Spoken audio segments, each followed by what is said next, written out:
Oh boy, do we have a lot to talk about. Not Krai, everybody. My name is Juice, and let's get into it. Okay, I just really want to yap, because, wow. Just wow.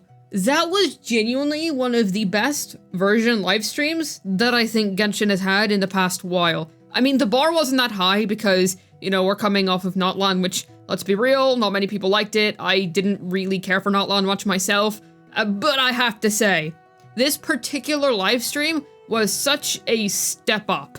Or at least it appealed to me.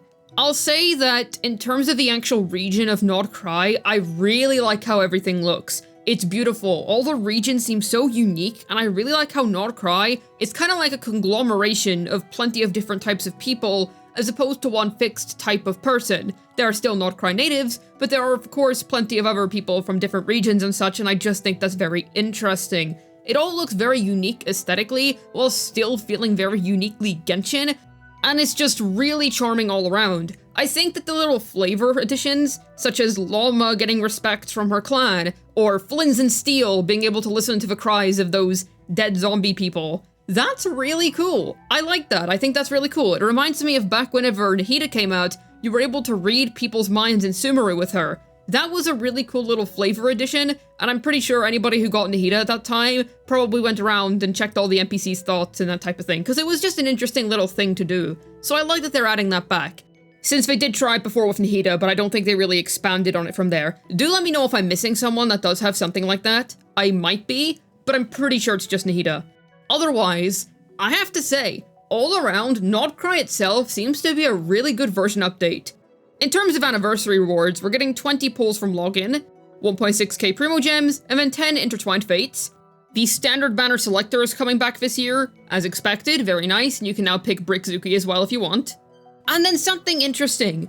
You can get a free constellation for any character ranging from 1.x to 3.x for completing some little tasks for them, and you can do that 4 times a year. I do assume that as patches go along, they're eventually going to add more characters to that pool.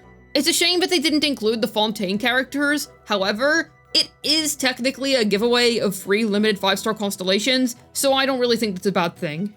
A cool additional bonus reward, and it seemed like the tasks were just some kind of little weekly things. We'll have to actually wait and see how it's implemented in-game. I don't want to get too excited over this, because it looks great in concept, but I'm gonna keep my hopes measured. We can also get level 100 characters now. That's interesting. I feel like it's definitely designed for people who've been playing the game for a long time, so whenever you lose the 50-50, you still get something of value. I do think that's pretty decent. It's a bit rough that you need C6 of a character in order to make it work. I mean, I know that I'll at least be picking Jean from my standard selector this year so that I can get one of those. And I'm also curious as to how this is going to affect teams that deal in transformative reactions. We'll see if content is now balanced around level 100 characters or not. I would hope that if they do increase endgame to balance around it, they would do so slowly, because this isn't the type of thing that a lot of people are going to be able to access very quickly. We'll see. That's kind of my opinion. It's cool in concept. We'll see where they go with it, but we'll see. I think the main highlight for me is Flins. Oh my goodness gracious. I was a little disappointed that we didn't get to see Joseph Joestar's 3D model. For those of you who don't know, Varka's Japanese voice actor is the Joseph Joestar. Look it up yourself. It's awesome. But Flynn's more than made up for that. Being able to see him just do his thing in aura form was awesome. He's really cool. I love his animations, and I didn't pull for Inefa. So I'm gonna be bricking my account. I'm only gonna be getting C0R1 because I just want to be able to run around with him and explore with him. God, I just can't pass on him. He looks too good, dude. I'm still C6ing Varka for the record. I am not missing out on that. For a bit of additional context, JoJo's was like one of my favorite things ever for like ages before I got into Genshin. It was like the main thing that I was really into, and Joseph was always my favorite JoJo, so Varka's kind of crazy to me. I'm really hyped about Varka, but anyways, I'm getting ahead of myself. We're not going to see Varka for a while. It seems like this patch is definitely more focused on Lauma and Flins. They also mention that they're integrating more character-based storytelling into their main quests. This is good. This is amazing. I personally think that Hoyoverse's best work story-wise was Amphorius. It's still ongoing, but that's definitely a region that was more focused on character-based storytelling the further you go along. So I really like that they're going to be doing that for Nord Krai. I just think it's much better suited to these types of games that are so character-based. The entire region just looks very interesting lore-wise, so I'm super excited about that. I think it looks really cool. It just feels so distinct, but in a good way. I felt like Natlan was a bit too random for my taste at times, but Not Krai is distinct, but in a good way, and I really appreciate that. The 3D models for the characters look really good. The green girl, especially, she actually had a really nice 3D model. I'm a little bummed that Flynn's is in the second half because I was really hoping to explore Not Krai with him, but it is what it is. If anything, it means that I have some time to decide whether I really want to pull for him or not. He looks amazing, but if my Vorka savings are going strong, I might just hold off and wait for a rerun. We'll see. Only time will tell. Ultimately, I'm very excited to see Flynn's trailers and all that fun stuff. Oh my god, Not Krai is so exciting. Like, this is genuinely so interesting to me. I'm really stoked about just this entire thing. This is so gosh darn interesting. I do think that this is gonna be another peak era for Genshin. If you thought Fontaine was good, I feel like we're entering another golden age for Genshin. Now, I should say, I could be speaking too soon with all of this. This is just based on what the live stream showed, and we have to actually wait until things make it to live for me to properly and accurately assess how I feel about all of this. I understand that. So take my excitement with a grain of salt. You know, we'll see how it actually turns out. But just from my current perspective, watching that live stream, I was so excited. Like, I'm gonna be totally honest with you, it looks great. I'm really interested. The lore seems interesting. The mention of a spaceship and all that stuff, it seems interesting. They kind of explored that with one of the recent Orc Conquests, I believe. That one with Natlan. And all around, I just think this is gonna be really good. I am so ready to play through Not Krai and just see everything it has to offer, really. I think it's gonna be a fantastic time. Or I suppose I should say, Flynn's-tastic. Anyways. As for Llama, I'm not that interested in her personally. I mean, shocker, I prefer the handsome man with a cool torch and everything, but whatever. I will say that Llama still does look good, and I think the fact that she can turn into a deer is very interesting. She's definitely very well made. I think she does look great, and I'm sure people who are into that type of character are really going to be a big fan of her. She looks good. But I do think that Flynn's just utterly mogs. I'm gonna be so real. I think Flynn's is incredible. Probably one of the best looking character designs that Genshin has ever put out in recent times. I would put Varka above him personally. I do still like Varka more, but I think that Flynn's, out of the whole Not Krai batch, probably my second favorite. He looks absolutely fantastic and his animations are, ugh. I love how he melts half his face off. God, that's so cool.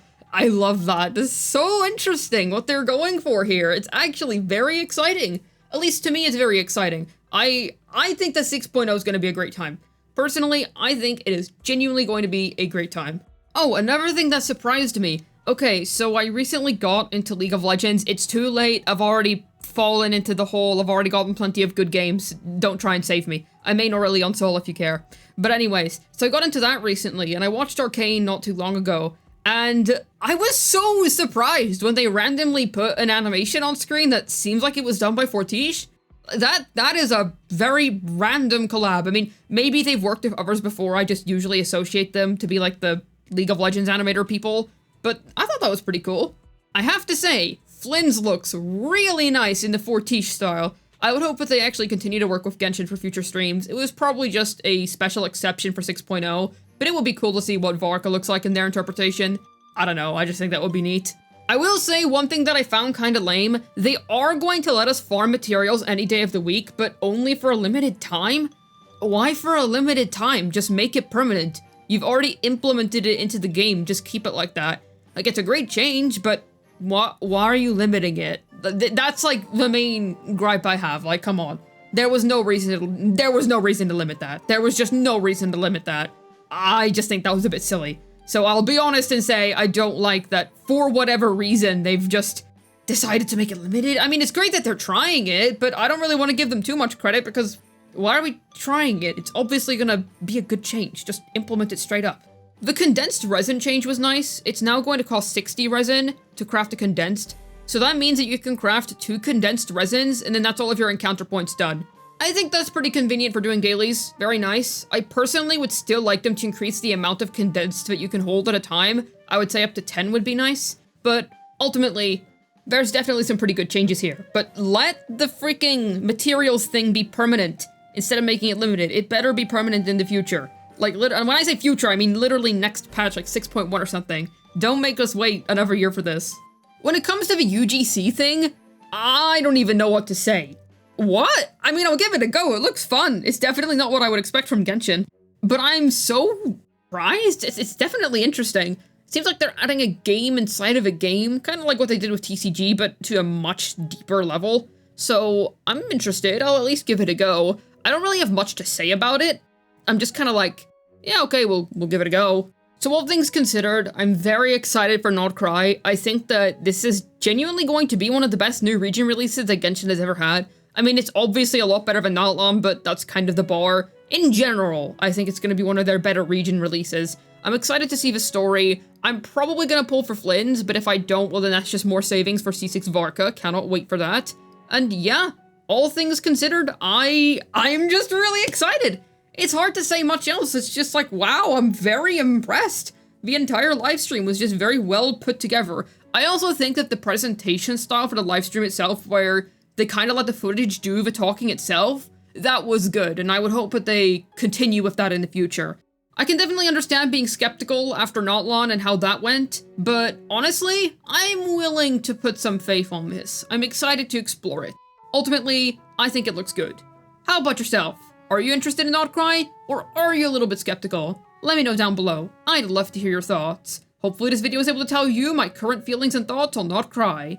This has been Juice, signing out, and I still can't believe that Varka is Joseph Joestar's voice actor. Oh my god. We've really come full circle, haven't we?